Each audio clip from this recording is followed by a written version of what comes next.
চাহ খাবলৈ লৈছোঁ। গাখীৰ চাহ এয়া। আৰু আজি যে একো নবনালোঁ মানে সময়ো অকণমান হৈ গ'ল, 12টা বাজি গ'ল। ভাত বনাবগৈ লাগিব এতিয়া। ভাত বনাম আৰু বোলো এইবোৰ খাই ল'লে আকৌ খাবলৈ এনেও মোৰ ভোকটো বহুত কম, সেইকাৰণে বোলো নাই নাখাওঁ। আৰু এলাহো লাগিলে অৱশ্যে দেই, কথা হেৰি বহুতকেইটা এলাহো লাগিলে, নহ'লে সেইকাৰণে আৰু আজি এয়া চাহ কাপ লৈছোঁ। পপ এটা আছিলে, পপ আছিলে। আৰু মই মানে মোৰ মানে পপ খাই ভাল লাগে। আৰু ল'ৰাই আবেলি কেতিয়াবা কামৰ পৰা আহোঁতে কিবা কিবি নিজৰ কাৰণে বা সিহঁতৰ কাৰণে যেতিয়া লৈ আহে, মোৰ কাৰণে আকৌ পপেই লৈ আহে দেই, যদি পায়। সেয়াই আৰু পপ আৰু গাখীৰ চাহ।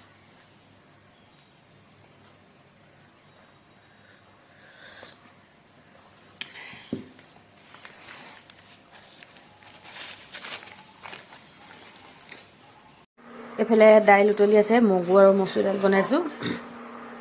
এইফালে আকৌ আমাৰ দুবুৰ ভাত। এইফালে আকৌ মই কি বনাম কি নবনামকৈ কবি কাটি আছোঁ। আৰু মানুহ অৱশ্যে দুটাহে, আৰু মোৰ যে পেটত কি হৈছে নাজানো। আৰু এই যে ভোক নামৰ পীড়াটো নাইকিয়া নিচিনা হৈ গৈছে। ৰাতিপুৱা এবাৰ কিবা এটা খাই ল'লে হৈ গ'ল আৰু নাজানো ভালৰ কাৰণে হৈছেনে বেয়াৰ কাৰণে হৈছেনে, হৈছে আৰু আমি দুটাহে মানুহ আছোঁ ঘৰত, চিন্তা নাই। ভাজি অকণ বনাওঁ আৰু কিবা কিবি আছে। এয়া দুপৰীয়াৰ আজি ভাত সাজ ৰেডি হৈ গ'ল। ইফালে ভাত, এইফালে দাইল, মগু আৰু মচুৰ দাইল বনাইছোঁ। অকণমান গুজৰাটী ষ্টাইলত বনাইছোঁ দেই। ৰেচিপিটো দিয়া নাই আৰু নিদিওঁ বা এতিয়া নকওঁ, কাৰণ মই প্ৰথমবাৰ বনাইছোঁ ন, এক্সপাৰ্ট নহয় মই। তথাপিও অলপ চাই চিতি ফ'ল' কৰিব চেষ্টা কৰিছোঁ। আচলতে আমাৰ ঘৰত আজি মানুহ দুজন আছে। গুজৰাটী দাইলটো সদায় মিঠা হয়, মানে গুড় ইউজ কৰে তেওঁলোকে।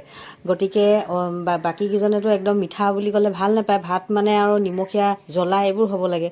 আৰু এতিয়া যিজন আছে তেওঁ মিঠা অকণমান হ'লে ভালে পায়। সেইকাৰণে মই চাঞ্চতে আজি অকণমান ট্ৰাই মাৰিলোঁ, মানে বনাবলৈ যিহেতু বনাই ভাল পাওঁ ন, বনাবলৈ চেষ্টা কৰি চাবলৈ মন যায়। সেইকাৰণে আজি অকণমান চেষ্টা কৰিলোঁ। তাৰপিছত এইফালে চিম্পুল আৰু ভাজি অকণমান, বন্ধাকবি আলুৰ ভাজি অকণমান একদম চিম্পুলকৈ। আৰু এইফালে এয়া ড্ৰাই চিকেনখিনি অৱশ্যে কালিয়ে আছিলে দেই মোৰ, সেইকাৰণে ইজিয়ে হৈ গ'ল। এনেকৈ যদি আগদিনাখনৰ বস্তু কিবা এটা দুই এপদ মানে থাকি যায় নহয়, সঁচাকৈ ৰান্ধনীসকলৰ বিৰাট সুবিধা হয় নে নহয় বাৰু? মোৰ লগত যদি একমত হয় কমেণ্টৰ জৰিয়তে জনাব।